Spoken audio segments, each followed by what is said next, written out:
General of our Republic was appointed under my administration, Mrs. Nancy Gadongo, and she was appointed in 2021 and continues to serve the Republic in that capacity.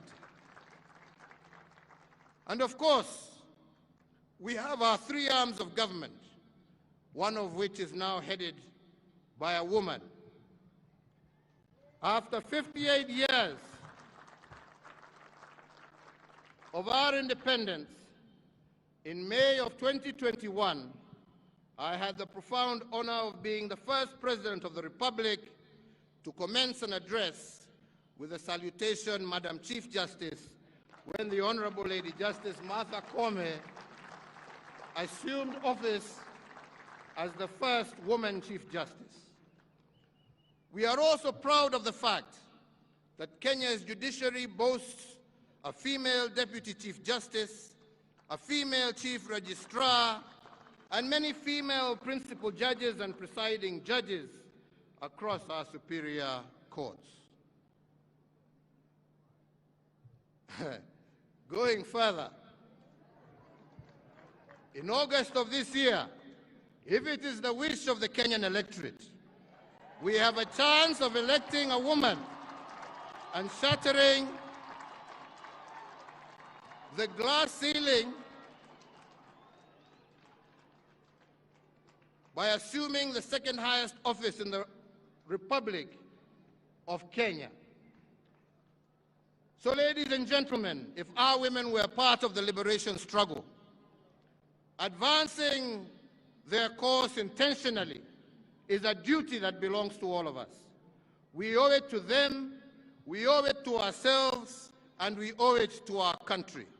And I am indeed proud to have been part of this push for women leadership in our republic.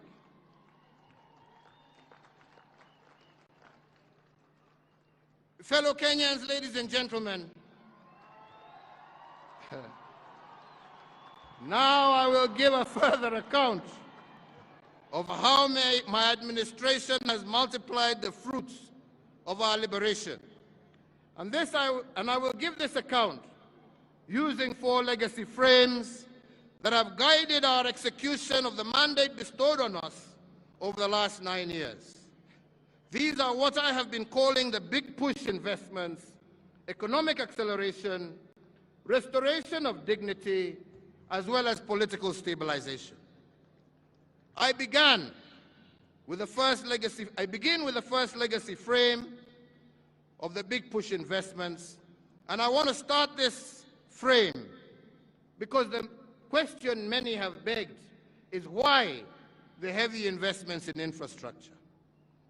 I have been asked severally why we have built the dams, expanded ports, built new ones, increased our road network, revived dead railways as we have built new ones. And our logic here has been very simple. It has nothing to do with what we have built, but everything to do with why we did it. The naysayers have said that we should not invest so heavily in infrastructure because people do not eat roads, they do not eat bridges.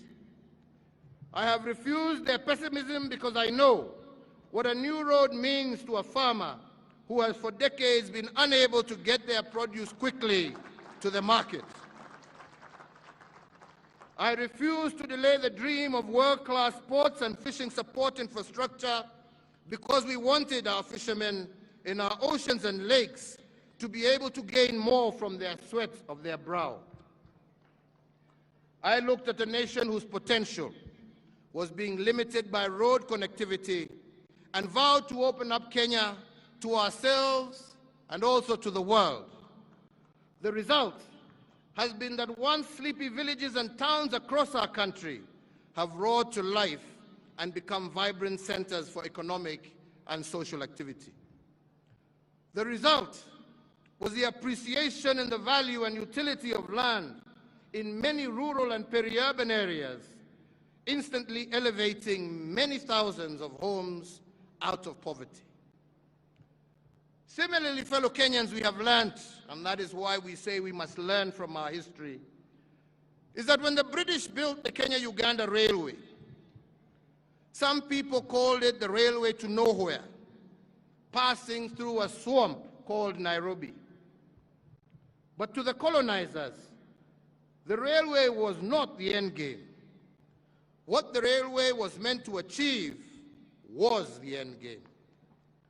Years later, what started off being called the Lunatic Express by cynics converted a swamp called Nairobi into a megacity that is today one of the top 5 cities on the African continent.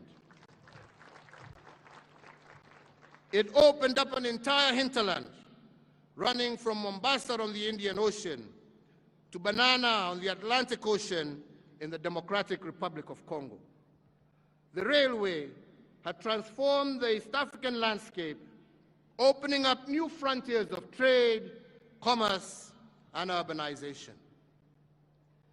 This demonstrates that infrastructure has a way of turning swamps into cities, dead spaces into high-value property, village shopping centers into huge city malls. Without infrastructure, there is no way of finding new possibilities. And that is why we made it one of our big push investments. When my administration took over the helm of leadership, we knew we had only a maximum of 2 terms to accomplish a very ambitious agenda. And the challenge was that the bar set by my predecessor, the late President Mwai Kibaki, was a high one. To face this challenge, we had to first embrace what previous administrations had done and accelerate their achievements. That was part of the big push. Today, I am proud to record that if the third Kenyan administration built 2,000 kilometers of tarmac road, we accelerated this achievement by building over 11,000 kilometers, which is close to 6 times what they built. In fact, truth be said, we have built more roads in 9 years than what all previous administrations combined, including the British, built in 123 years. Wapende, wasipende, hiyo ndio ukweli wa mambo.